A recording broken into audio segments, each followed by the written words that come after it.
वैज्ञानिक और तकनीकी शब्दावली आयोग अध्यक्ष प्रोफेसर गिरीश नाथ झा के निर्देशन में आदरणीय प्रधानमंत्री नरेंद्र मोदी जी के एक वृक्ष मां के नाम देशव्यापी आह्वान के अंतर्गत 22 अनुसूचित भारतीय भाषाओं के नाम पर आयोग परिसर में किया गया वृक्षारोपण। मुख्य अतिथि के तौर पर अमेरिका से प्रोफेसर बलराम सिंह ने शिरकत की और रिबन काटकर कार्यक्रम का शुभारंभ किया। उन्होंने अपने संबोधन के दौरान वृक्षारोपण के जरिए पर्यावरण और मातृभाषाओं के संरक्षण पर दिया बल।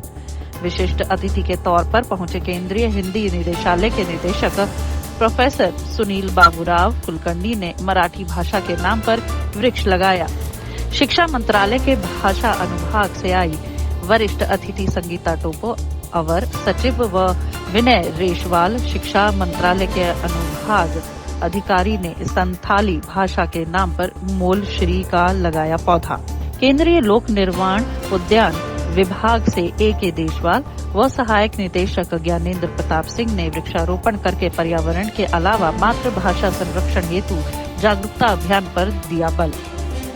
वैज्ञानिक तथा तकनीकी शब्दावली आयोग के अध्यक्ष प्रोफेसर गिरीश नाथ झा ने संस्कृत भाषा के अलावा सभी मातृभाषाओं और पर्यावरण संरक्षण का प्रण लेते हुए जामुन का पेड़ लगाया। उनके आयोग के सभी अधिकारी आकाश मोहन रावत, सहायक वैज्ञानिक अधिकारी व सुनील झा के अलावा अन्य कर्मचारियों ने भारत सरकार केंद्रीय हिंदी निदेशालय के अधिकारी व कर्मचारियों के संयोजन से अपनी अपनी मातृभाषा के नाम पर किया वृक्षारोपण।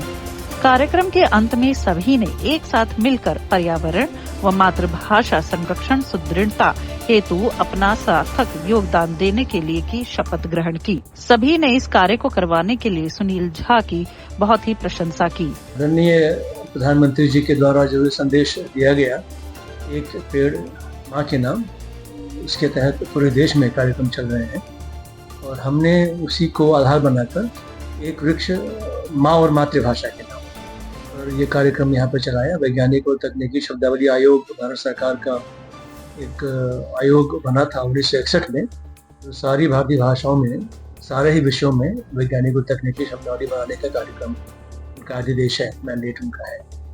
ये जो पौधे लगे हैं और इनको आगे बढ़ाने की और इनके संरक्षण की जिम्मेदारी हमारे सारे अधिकारी गणों की है। हमने उन सबको एक एक पौधा बांट दिया, उनकी जिम्मेदारी दी है और हमें ऐसा लग रहा है कि वृक्ष बचेंगे तो हम सब बचेंगे, हमारी भाषाएं रहेंगी। क्योंकि भाषा समाप्त हो जाती है तो बड़ी ही दुखदायी स्थिति होती है।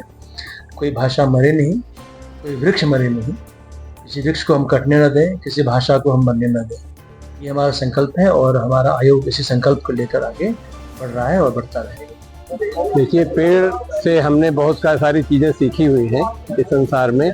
पेड़ का जो सबसे बड़ा महत्व यह है कि ये हमारे जीवन का आधार, जो भी सिर्फ हमारे जीवन का आधार नहीं बल्कि जो भी और पक्षी पशु ये उनके भी जीवन का आधार है। इसलिए पेड़ जो है कोई कभी भूल नहीं सकता।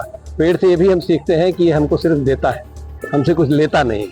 ये बहुत सारी ऐसी चीज़ें हैं जो कि हमारे जीवन के लिए बहुत आवश्यक है। और यहाँ पे जो भाषा के नाम पे पेड़ लग रहा है उसका ये बहुत, मुझे लगता है बहुत गहरा संबंध हो सकता है, क्योंकि भाषा जो है वो अभिव्यक्ति कही जाती है, अभिव्यक्ति का माध्यम है।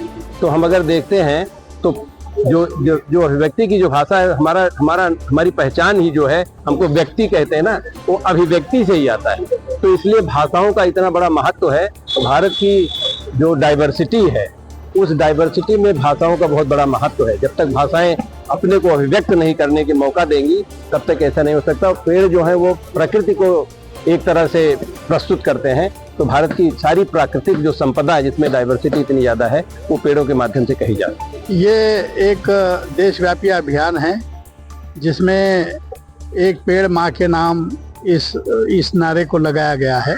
हम सब जानते हैं कि हमारे जीवन में और पर्यावरण के संतुलन में और पर्यावरण के संरक्षण और संवर्धन में पेड़ों की भूमिका जो है वह अत्यंत महत्वपूर्ण रही है। और ऐसी भूमिका को साकार करने के लिए ये आंदोलन, ये एक नारा लगाया गया है कि जिसमें आज तकनीकी शब्दावली आयोग की ओर से एक बहुत ही जिसको हम कहेंगे कि इनोवेटिव आइडिया की तरह 22 मातृभाषाओं में जो भारतीय भाषाएं हैं, उस 22 भाषाओं के नाम पर एक एक पेड़ यहाँ लगाया गया है।